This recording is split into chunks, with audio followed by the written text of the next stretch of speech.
warahmatullahi wabarakatuh. Waalaikumsalam warahmatullahi wabarakatuh. Alhamdulillahirabbil alamin wa bihi nasta'in wa ala umuri dunya waddin. Wassalatu wassalamu ala asrofil anbiya'i wal mursalin sayyidina Muhammadin wa ala alihi wa sahbihi ajmain, amma ba'du. Pertama-tama marilah kita panjatkan puja dan puji syukur kehadirat Allah Subhanahu wa taala yang mana kita dapat berkumpul dalam keadaan sehat walafiat. Kedua, salawat serta salam semoga tetap tercurah limpahkan kepada junjungan kita Nabi Agung Nabi besar Muhammad Shallallahu Alaihi Wasallam.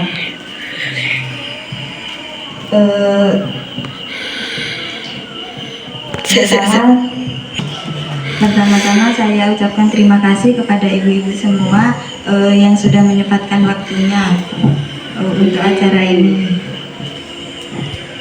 Di sini saya akan membahas tentang syarat sahnya sholat. Kenapa saya menjelaskan syarat sahnya sholat? Karena syarat sahnya sholat itu suatu hal yang penting dalam sholat. Syarat sahnya sholat itu ada 5. Yang pertama yaitu suci dari hadas dan najis. Hadas di sini ada 2, yakni hadas besar dan hadas kecil. Hadas kecil yaitu wudhu dan istinja. Ketika kita akan sholat itu harus istinja dulu agar bersih dari hadas. Yang kedua kan wudhu. Wudhu itu harus diperhatikan. Ketika kita memakai bedak atau make up itu harus dihilangkan dulu. Kenapa harus dihilangkan? Karena agar airnya itu nyampai ke kulit. Terus yang hadas besar yaitu seperti mandi besar gitu. Terus najis, suci dari najis, tidak boleh membawa najis ketika sholat. Ketika sholat itu harus dalam keadaan bersih. Yang kedua yakni menutup aurat. Sebagaimana yang sudah diketahui, aurat perempuan itu kan seluruh badan kecuali wajah dan telapak tangan. Itu ketika sholat itu mukena itu harus nyampai ke dagu. Soalnya batasan wajah itu mulai dari sini tumbuhnya rambut itu sampai dagu sini. Terus tangan itu sini punggung tangan itu nggak apa-apa kelihatan. Soalnya itu termasuk telapak tangan. Ketiga yakni menghadap kiblat.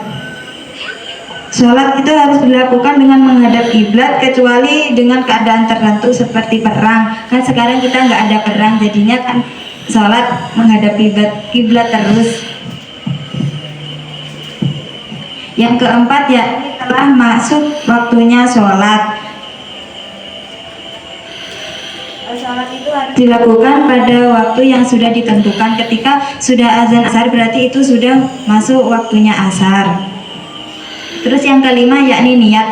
Niat itu nggak apa-apa, nggak diucapkan, asal dalam hati aja nggak apa-apa. Penting udah niat melakukan sholat gitu. Terus itu hal-hal yang harus diperhatikan itu kan ketika sholat itu biasanya mukena itu ada yang pakai mukena terusan sama pakai yang mukena tugelan, mukena potongan. Mukena potongan. Biasanya itu kan ketika sujud itu mukenanya itu menutupi jidat, menutupi kening itu kan tidak boleh. Jadi harus diperhatikan ketika memakai mukena potongan. Seperti ketika mengangkat tangan itu tangannya sini itu tidak boleh kelihatan, jadinya gini. Terus sudah membatalkan sholat. Hal-hal yang membatalkan sholat diantaranya yang pertama yakni hadas besar atau kecil. Yang tadi itu harus bersih dari hadas kecil dan hadas besar. Terus yang kedua yakni tidak boleh terkena najis. Tidak boleh membawa najis ketika sholat. Ketika sholat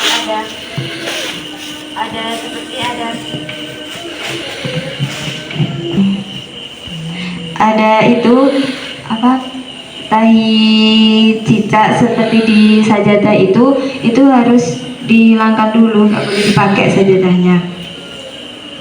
Terus yang ketiga yakni auratnya terbuka itu tidak boleh. Tadi kan sudah dijelaskan kalau auratnya perempuan itu seluruh badan kecuali wajah dan telapak tangan.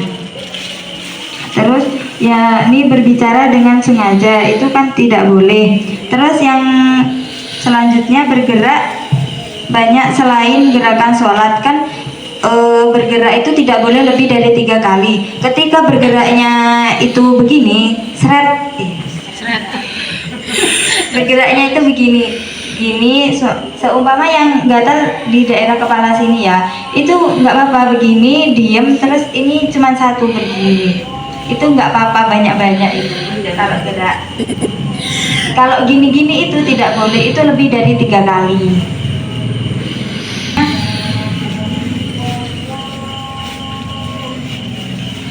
Berbalik arah dari kiblat kan itu tidak boleh. Syarat-syaratnya sholat tadi kan harus menghadap kiblat. Terus yakni tertawa dengan keras itu tidak boleh ketika sholat itu tertawa. Selanjutnya berubahnya niat. Kan ketika sholat itu awalnya harus niat dulu, itu tidak boleh ketika tengah-tengah niatnya aku mau beli jajan apa gimana gitu kan nggak boleh. Niatnya harus kan niat sholat gitu. Terus tidak membaca surat Al-Fatihah kan tidak boleh, kan rukunnya sholat itu harus membaca surat Al-Fatihah. Makanya kalau tidak membaca surat Al-Fatihah itu sholatnya itu batal. Sudah.